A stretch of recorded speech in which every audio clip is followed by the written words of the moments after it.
Ladies and gentlemen, we now officially declare, on behalf of Lady Veronica, the Orchid Garden of City of Port Moresby.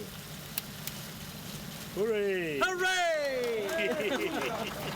So the National Orchid Gardens is something that I think for everybody can be proud of. It will be a new tourist attraction to Papua New Guinea, and it has over 50,000 orchid plants in it that not only come from Papua New Guinea, but all over Southeast Asia.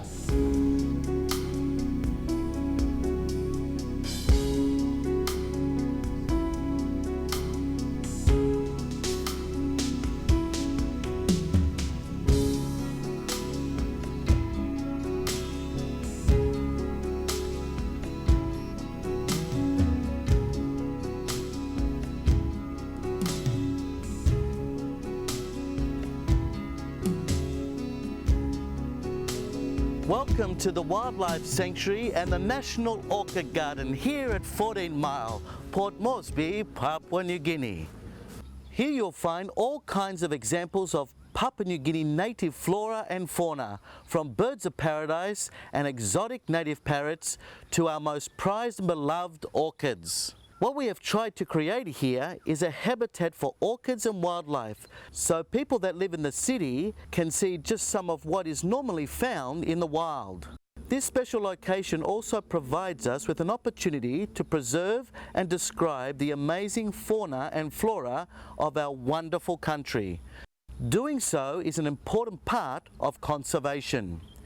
Many species of animals and plants throughout the world are dying every year.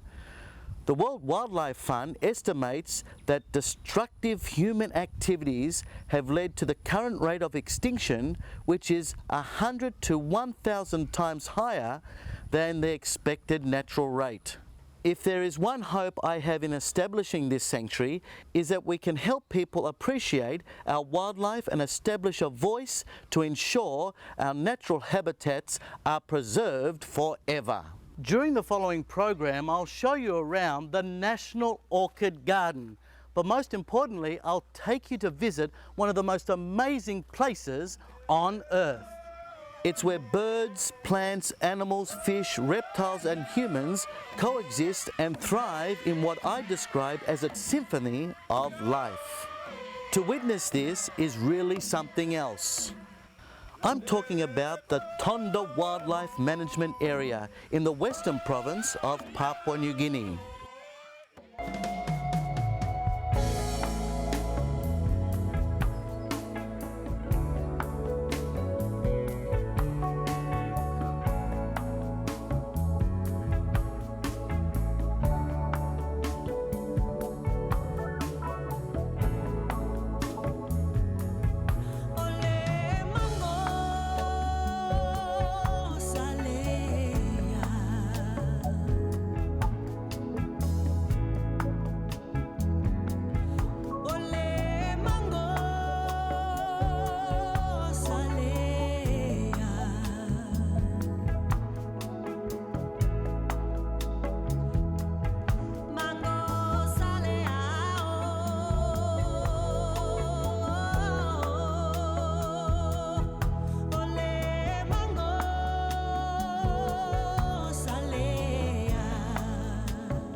The Tonda is almost 600,000 hectares of pristine marine and coastal wetlands, and it's the biggest protected landmass in Papua New Guinea. To get into the Tonda, we flew from Port Moresby to Mount Hagen with Air New Guinea. Then from Mount Hagen, it was about a 45-minute flight to Bensbach, which is located on the Bensbach River right in the heart of the Tonda Wildlife Management Area. There is a grass airstrip at Bensbach, and apart from the river itself, it is the only way to get into the region. The isolation has helped protect the area from negative human impact. At Bensbach itself, there is not much apart from some local villages and the Bensbach Fishing Lodge. The lodge is owned and operated by our good friends at Trans New Guinea Tours. Like all Trans-New Guinea lodges, it's an eco-friendly base to explore the surrounding area. Now on our trip I was joined by renowned PNG photographer Rocky Rowe, and throughout the program we will show you just some of the hundreds of photographs he took during our trip. We will also hear what Rocky has to say about the visit to Bensbach and the Tonda Wildlife Management Area. Hardly any people, no other tourists, no traffic lights. There's not one power line in the background of any scenic shot anywhere. It's unbelievable. Another special guest we had on the trip was someone who was a part of a team that discovered the means to assist in the creation of life itself. Linda Radford rose to fame in the 1980s as a genetic scientist who pioneered the technique of in vitro fertilization, otherwise known as IVF. For Linda, the trip to Bensbach in Papua New Guinea was a life-changing experience. You have taken me back in time to the last remaining fragment of the Garden of Eden. While it was great to have Rocky and Linda on the trip, for me personally, the visit to Bensbach also gave me the opportunity to spend some quality time with my two sons, Jordan and Jake. Now, thanks to Air New Guinea, we are also able to share this experience with you, and we welcome you to this amazing journey to Bensbach, Western Province in our wonderful country, Papua New Guinea.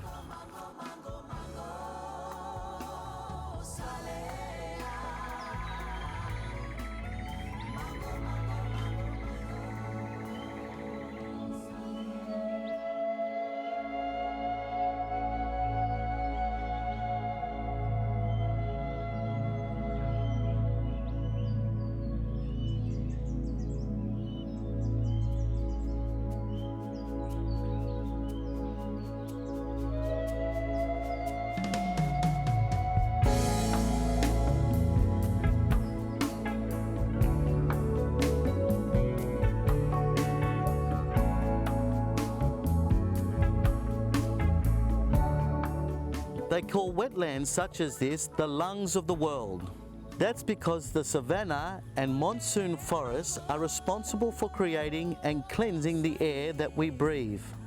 For half of the year, the area around Bensbach is in the dry season. That means the river, tributaries and swamps tend to dry up and bushfires are not uncommon. However, for the other half of the year, during and after the wet season, is totally opposite.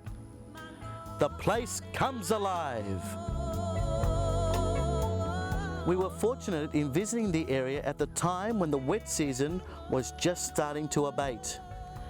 That meant the waters from the swamplands and the tidal river reaches were feeding back into the Bensbach River.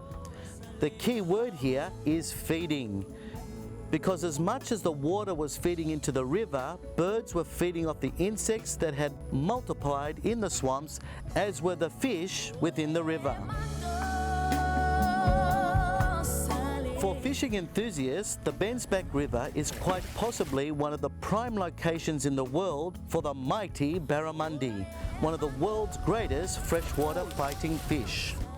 The abundance of food in this amazing ecosystem not only makes the barramundi aggressive, but it also makes them big and fat. We'll learn more about barramundi fishing in the Bensbach River shortly, but at this point I must emphasize that during our trip we did what is called catch and release. Most fish were put back into the river, except for some that we kept to eat for dinner that night, and some kept by our local fishing guides. Besides barramundi, there are over 60 species of fish in the Bensbach River, including catfish and Saratoga. The great thing about fishing at Bensbach is that it's never boring. If you go at the right time of the year, you are certain to catch plenty of barramundi, which are native to the river, and they are an absolute delicacy to eat. We got to try barramundi cooked the traditional way, wrapped in paper bark and put on the fire.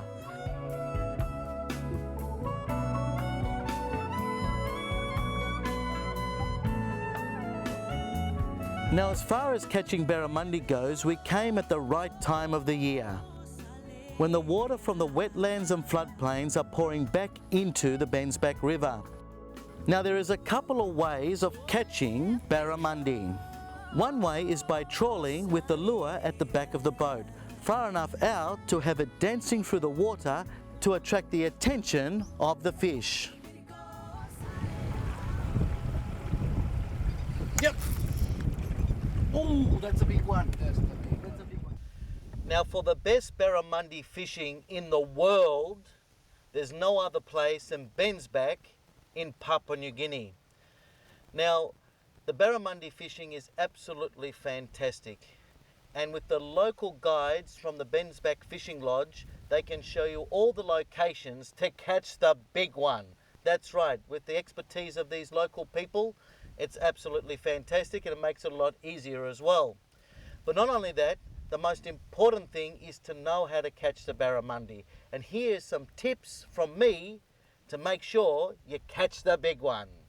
Now it's always essential when you come to a location like this to see what the barramundi are actually eating. From the observations that we have seen, their basic diet is snakehead fish. So what we have to do is get a lure that simulates and looks and imitates the snakehead so that the barra will hit and attack your lure. Now we've had a look through our tackle box and we've found a couple of little beauties that would simulate a snakehead fish, and we've had a result that's been absolutely fantastic.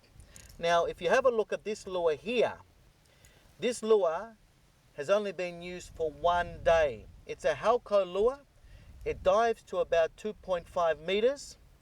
It's a bit of a rattler, makes a noise in the water, and it's nice and long and skinny as well, and a dark color with a bit of shine that simulates a snakehead's natural color.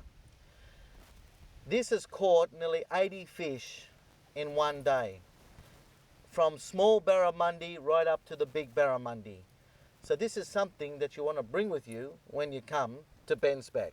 Now when you catch a barramundi, it's very important to know that barramundi have very sharp gill plates and also fins as well. And you can get yourself a nasty cut or be stabbed by the barramundi. So this little gripper here is fantastic when it comes to holding the fish by the mouth. You keep the fish away from you, it enables you to take the hook out easily from the mouth, and then you can release the fish as well very easily.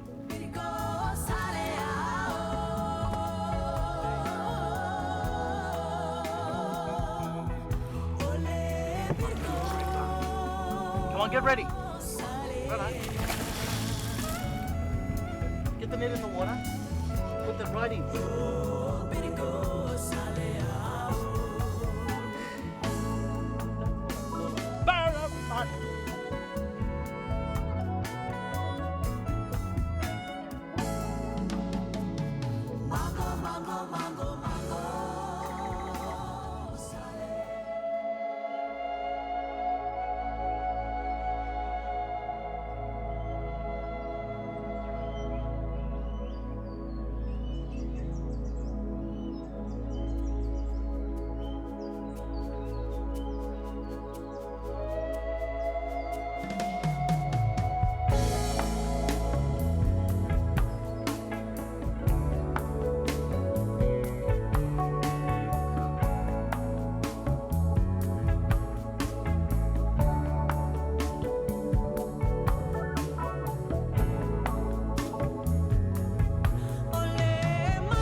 Over 50% of Papua New Guinea's total bird population is found in the Tonda, including 80 species endemic to our country. It is home to millions of birds which make their home in the very unique floodplains, savannas and monsoon forests.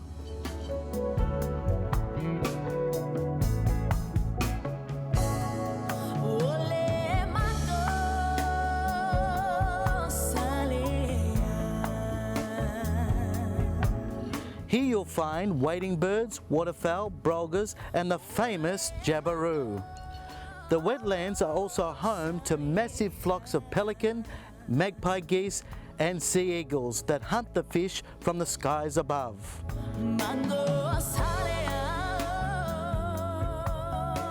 The wetlands and forests surrounding Bensbach River contain about 200 different species of birds. One bird that is endemic to the region is the spangled kookaburra. Endemic means that you'll find it only here and nowhere else in the world. There is a spangled kookaburra that makes its home right near Bensbach Lodge, so keep an eye out for it if you're ever lucky enough to visit. Now also in the eco-region are about 50 species of mammals.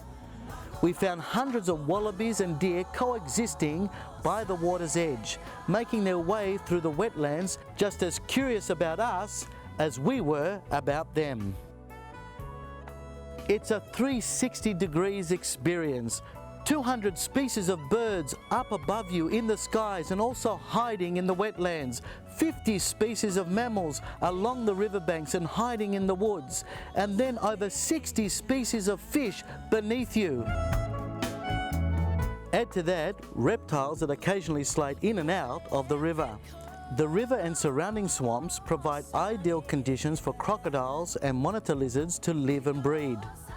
Now have a look at this! We came across a big monitor lizard on the banks of the river. One of the guides was brave enough, or more like crazy enough, to dig it out of the hole it made for itself. I'm not too sure whether the big lizard was too impressed about becoming the star attraction for our cameras. Anyway, smile for the camera. Say hello, Daddy.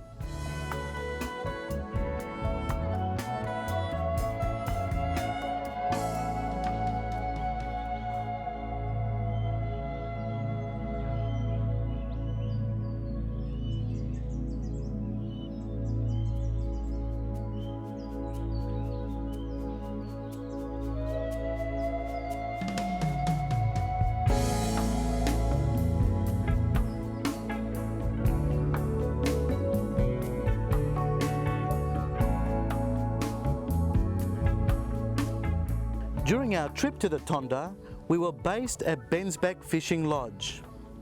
Bensbach accommodates up to 16 guests in 2 separate wings, each linked to the main lodge building that houses the dining area and a well-stocked bar and comfortable lounge. The day starts early at Bensbach and I guarantee you that by the end of the day you'll be nodding off just like I was. The lodge itself is built entirely from local materials, adapted to the taste and comfort of its visitors with electricity, ceiling fans and hot and cold water. To find out more about the lodge, we spoke to Bob Bates of Trans-New Guinea Tours. First of all, the lodge was built about 1972-73 by a group of people from Mount Hagen. The main attraction here, of course, is the fishing and the bird life. The fishing is, well, I guess Bensbach is known as the Barramundi capital of the world. Probably more barramundi caught and released here on any day than in any other barramundi lodge in Australia. Let's let it go. To get here, you have to charter. You either charter out of Australia, you can charter out of Port Moresby, or charter out of Mount Hagen with a light aircraft. An aircraft that maybe takes about 10 or 15 people. We offer fishing and wildlife tours. We have a lot of deer here, we have a lot of wallabies, we have enormous quantities of magpie geese, spoonbills, and of course you've got all the wetland birds like the brolgas, the jabirus, the plain turkeys, and we also have a unique bird in this area called the spangled kookaburra. So it's a fisherman's paradise and it's also a bird watcher's paradise. Yes, we provide meals, accommodation, tours. All the tours are done by boat, although you can do walking tours in the vicinity of the lodge, mainly for the birding life. And of course the fishing is so good at the moment that you've just got to walk out the front of the lodge and you'll catch fish. Bensbach's, as I said, is the barramundi capital of the world. It's very well known for its barramundi fishing, and the bird life, like it's an enormous wetland area. It's probably the largest wetland area in PNG, with wonderful birds and great fishing.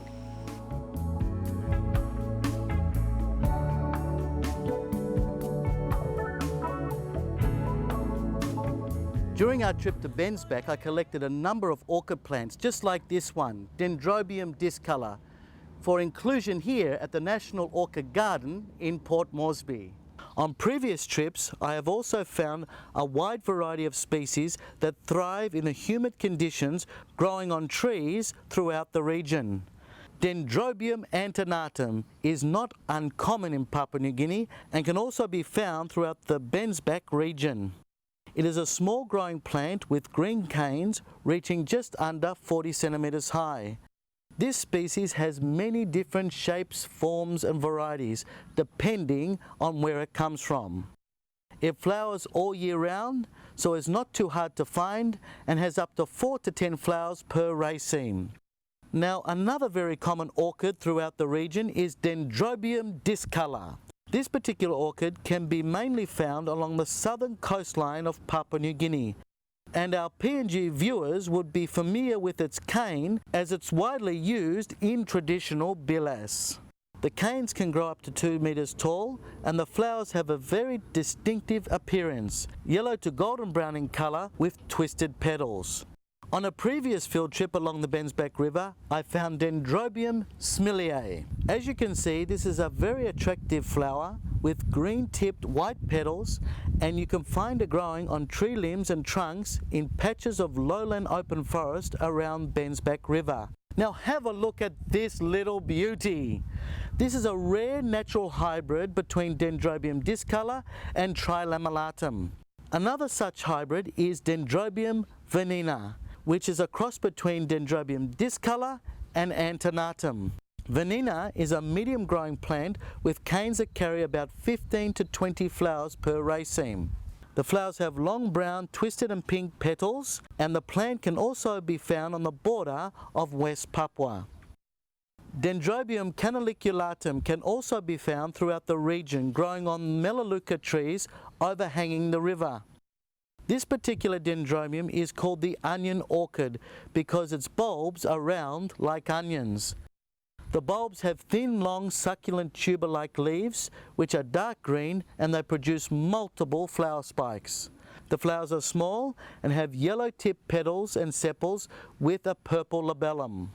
Now look at me here. I have binoculars around my neck because I've been on the lookout for orchids, and this time I found Dendrobium trilamelatum. Trilamelatum also prefers the dry melaleuca woodland and swamps. And the plant thrives during the dry season and can tolerate high temperatures and strong sunlight. It has characteristic narrow reed-like canes with thin long green leaves, and there are 10 to 12 gold flowers per raceme. Finally, we came across this stunning Dendrobium nindii, which prefers the wetlands of the Western Province, such as that of the Tonda Wildlife Management Area.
So far in our program, we have seen the magnificent fauna and flora, the scenery and settings of Bensbach in the Tonda Wildlife Management Area.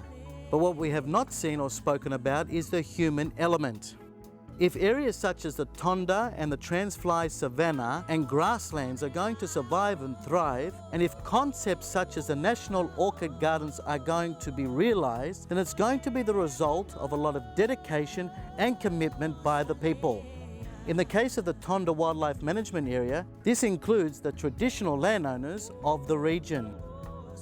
Tonda Wildlife Management Area was established in 1975, and in 2006, the Tonda was proposed as a World Heritage Site as part of the larger Transfly complex. These three areas each have similar wetland habitats and are managed with the local indigenous people. Throughout the Tonda area, there is a population of around 1,500 subsistence gardeners and hunters living in 12 villages. So at the moment, human impact is not a huge concern, especially given the isolation of the place. On your way along the river, you may even encounter some of the locals, either fishing or hunting deer and wallabies. The village near Bensbach is closely involved in running the lodge, and when we were there, they treated us to a traditional sing-sing as we prepared to leave this very special part of Papua New Guinea.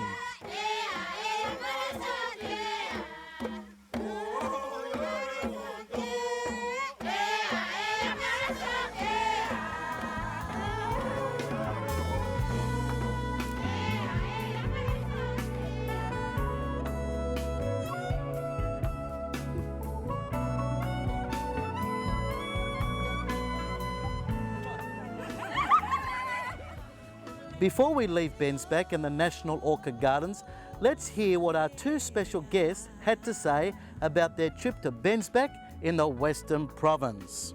Earlier in our program, I introduced to you Linda Radford. Linda is a city slicker from the Gold Coast in Queensland, Australia.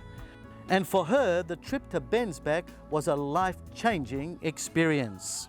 Well, I have travelled the world, originally as part of the work I did in IVF, so I have seen a lot of the world, but I've never been to Papua New Guinea, and I am absolutely blown away. It's like you have taken me back in time to the last remaining fragment of the Garden of Eden. I had no idea that there was such an abundance of life in perhaps its natural state anywhere else in the world.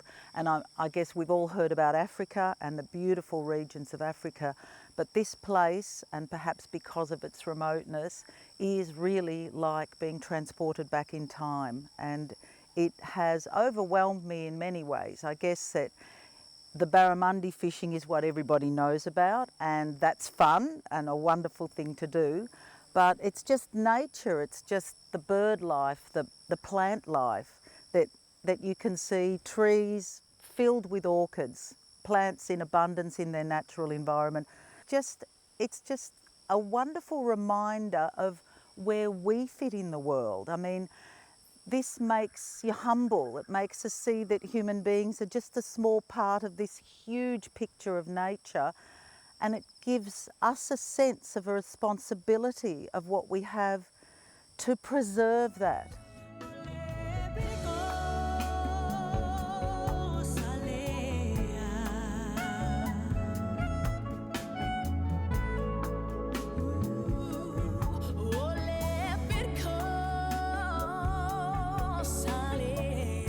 Our other special guest was Papua New Guinea's leading photographer, Rocky Rowe. Now let's hear what good old Rocky has to say about his Bensbach experience. Well, I've been shooting lots of wildlife, much more than I got last year. It's been a wonderful season. We've had an incredible collection of birds, including a couple I didn't even think were in the country. Really good crocodile, resting on the bank with his jaw a little open, showing off his nice dentures. A few animals, the deer and the wallabies in the same shot, which is pretty unique around the world. You don't get them together anywhere else. We did a nice lizard, goanna I think yesterday. No, it's been wonderful. Yeah, as a photographer, Bensbach's a wonderful destination. There's only a few people living here in the villages, and they're really nice, helpful, friendly people. They know the place well, they know what everything's called, where it is, where it comes from, where it goes to. Young ones, old ones of various bird species which sometimes look completely different to each other, and most of the time you don't see any people.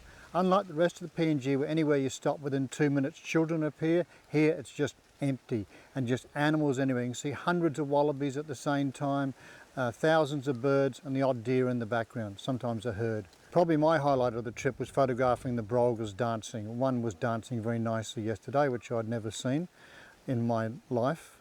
I'd seen it on documentaries from Australia, but never here. That was wonderful. Other photographers coming here, it's a wonderful location. Bring a long lens, I advise, and otherwise it's great.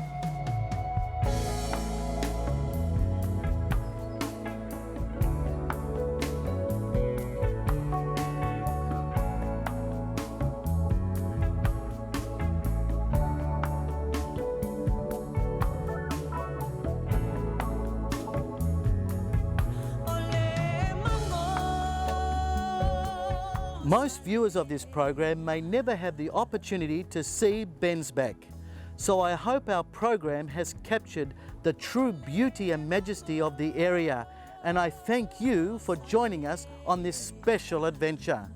For those that do not have the opportunity to travel throughout our wonderful country, I hope you can at least pay a visit to the Wildlife Sanctuary and National Orchid Garden to enjoy a wonderful day with your family and friends and learn and experience some of our natural fauna and flora. So on behalf of all of us here on Bensbach River, in Bensbach, in Western Province, Papua New Guinea, I wish you all happy fishing!